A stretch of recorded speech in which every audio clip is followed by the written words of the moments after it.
This is not a precision jeweler's vise. It is just a cheap thing off Amazon.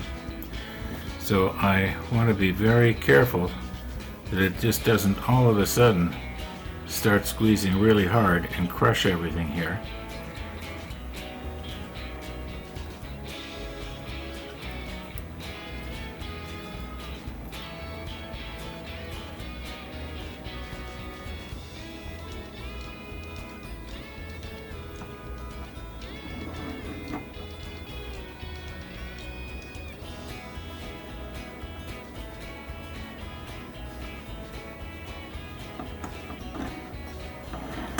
Got to take up the slack in the rubber there.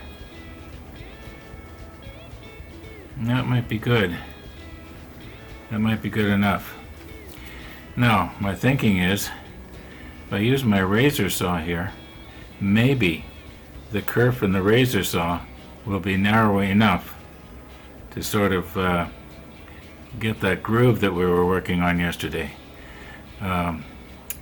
I know that the photo etch is not going to hurt the razor saw because it's just brass, and for sure the rubber and the hardened CA glue is not going to hurt it. I've had this blade for many years. It's a number 34. Don't know if you can get them anymore. Probably a variation of it, I'm sure. Or maybe it seems to me way back in the early episodes somebody was talking about a type of razor saw that you could get that was pretty good. But you know, I've got this one, and so I'm used to it, and I haven't wrecked it yet. Oh, the reason it's got little bolts in here is so that I can take the blade out and reverse it and have it sort of like a Japanese style pull saw. Maybe I should do that anyway with this. Well, I can always just turn the blade around. Do it like this, same thing, right? Okay, let's get my microscope set up so I can see what I'm doing here, and we'll get the macro lens on you and just see what we can do. I know I said I wasn't going to video it, but I can't help myself.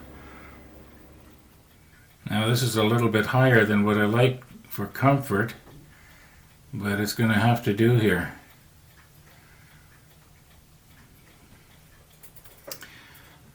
Now I'll put the macro lens on.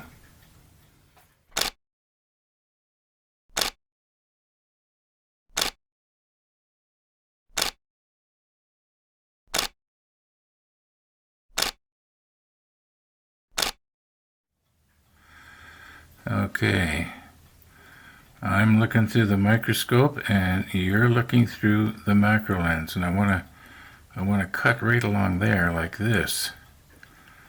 Just using my finger as a steady rest may not be a good idea. I'm just gonna draw first, and then I'll turn the blade around so it'll kind of dig in. Or maybe I could just sort of saw at it. So, you know, I can't see both sides at the same time. I just want to make a little notch there. Oh yeah, this seems to be working a lot better than my hobby knife did. Now let's not go getting too exuberant here. Oh, I wonder if maybe...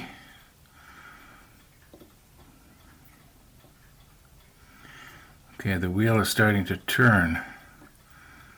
I wonder if maybe I've got enough there now. I could just sort of lay the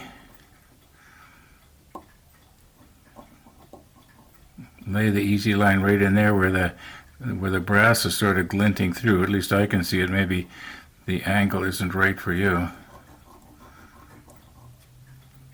Let's just see what would happen if I lay the easy line in that. I'm just going to reposition here just a little bit.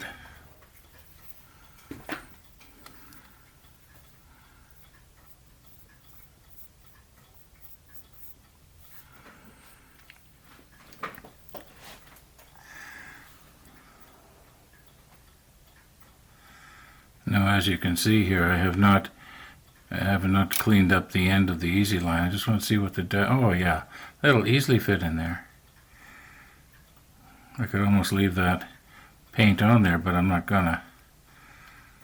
Okay, let's clean that end up a bit.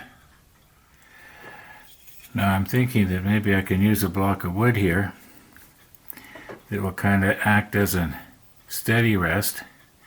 What I've done is I've cleaned the paint off the end of this easy line using Windex. And if I can somehow, I want to have my other hand free. This stuff is so fine. It's wonderful, but it's hard to work with. Once it's on, it's usually pretty good. Like it should have stretched, but I probably, when I broke it off there, I guess I was probably just a little bit too aggressive with it here. Come on.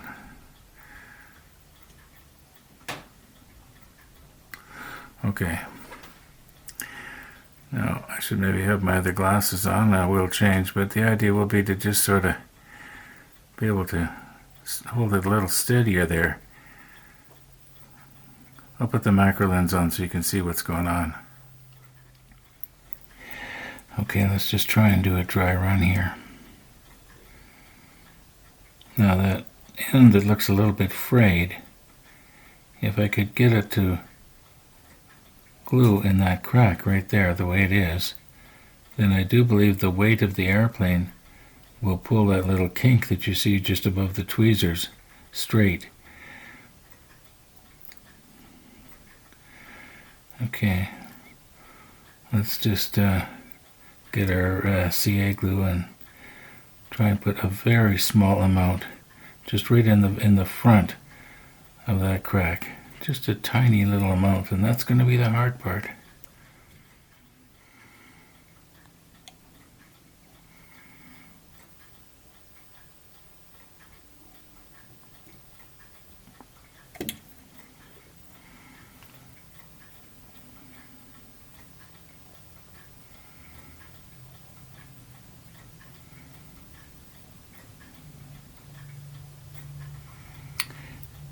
Now, come on, cure.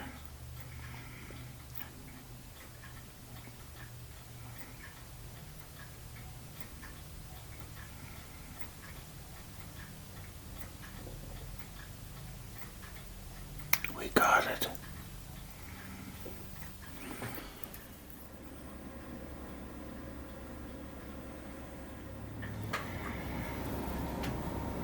I'm going to use a darker gray this time. And try not to get it down onto the easy line.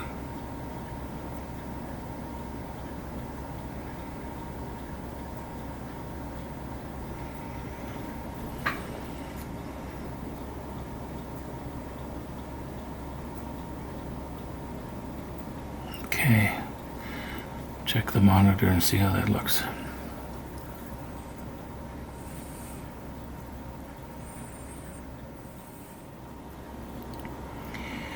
Now it almost appears to be a little bit ragged there for some reason.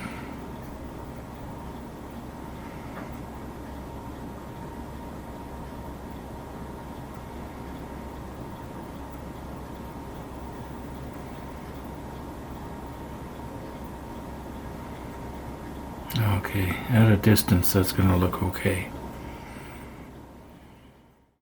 It was 4 weeks ago today that I ordered that book from an outfit called Book Depository. They're in the UK. Well, it came this morning. At least I think it came this morning. I don't know if they sent the right one. It's a lot thinner than I thought it should be. But then there was only about 128 pages. So I guess 2 pages per sheet. So it only has to be about 60 sheets thick. So maybe it might be okay. We'll check it out. In the meantime, let's check our paint. Now, I've already fixed the one on the other side, but the easy line had come off of these pulleys here. I had thought that I had glued them on, but maybe I didn't. Whoops.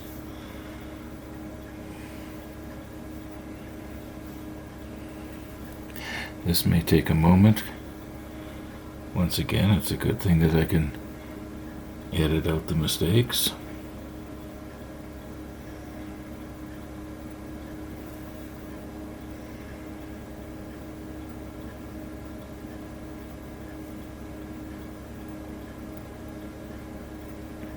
on here?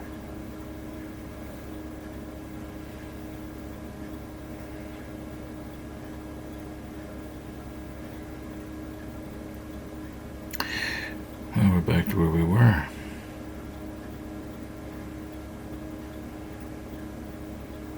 Maybe I'll start at the bottom and work my way around. I can see what I'm doing. Okay, there it's on. I wonder if I should just put a little drop of CA thin on it so it doesn't come off. Because it's going to come off again, probably. Okay, this is CA thin. Let's put a little bit on the top.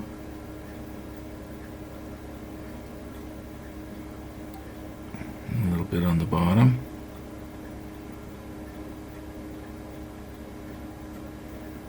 Okay, that's all I'm going to do. Let that cure, and then we'll just check and make sure. I don't know if I actually got any on the bottom, but I don't want to put too much on and have it go, running down the line, and then it will make the line look kind of crooked for some reason. Thinking out loud here. About 5 minutes has passed now. I'm pretty sure the line on the top is secure. Yeah, you can see that it's not wanting to lift out of the what about the one on the bottom? No. Probably about 3 or 4 minutes has passed now. This is CA thin. It usually cures pretty quick. Oh yeah, you can see that it's not coming away there. Okay, I'm going to do the exact same thing on the other pulley on the other side. And then we'll take a nice close look here. Well, I guess we'll take a regular look. The way you're seeing it now is about the same magnification as you would see it if you had your nose right up against the glass, or maybe I should say plexiglass. I don't think you'd be seeing it any better than you're seeing it right now. Or maybe I should say I don't think you're seeing it any better right now than you would then. And you can sort of see there's something not quite right there with those little pulleys, but you're going to be so busy looking at Tony's aircraft when it's hanging on the end of it that you're not even going to be noticing that. I'm happy with this. Well, I'm sort of happy. Set me back 2 days, but what else am I going to do? Yeah, right, there's the case.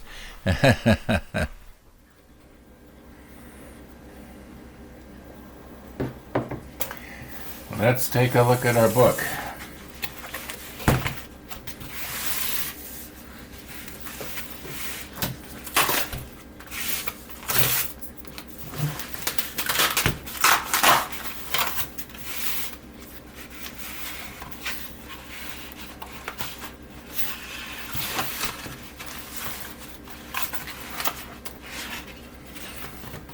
Okay.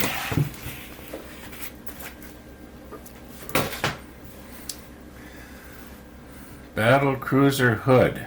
It almost looks like half of it got cut off. Oh no, the printing's all okay.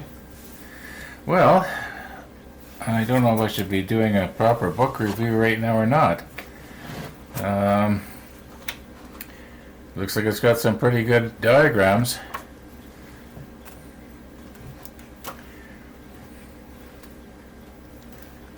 Yes, this is definitely going to be helpful when we start our build, if it ever shows up.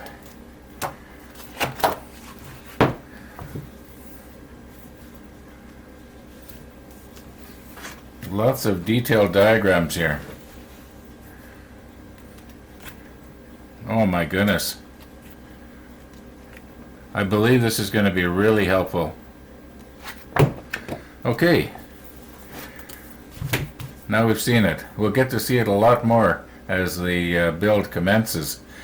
Yeah. I am back to where I was 48 hours ago. 48 hours ago I was going to start talking about this thing and how the sizing for the plexiglass and all the rest of it. And when I whipped this thing over to the right, it caught on the grain here. And so that's why I spent the last 2 days fixing this. However, this morning, first thing, I was on the computer and I kind of drew up the sizes of the ships. You know what? We're going to have to talk about this tomorrow. It's a little later in the afternoon than I thought it was, and I want to get this video uploaded. And quite often we have this conversation about how time got away on me. So we will talk about the glass tomorrow. Thanks for watching, and all being well, we'll see you tomorrow.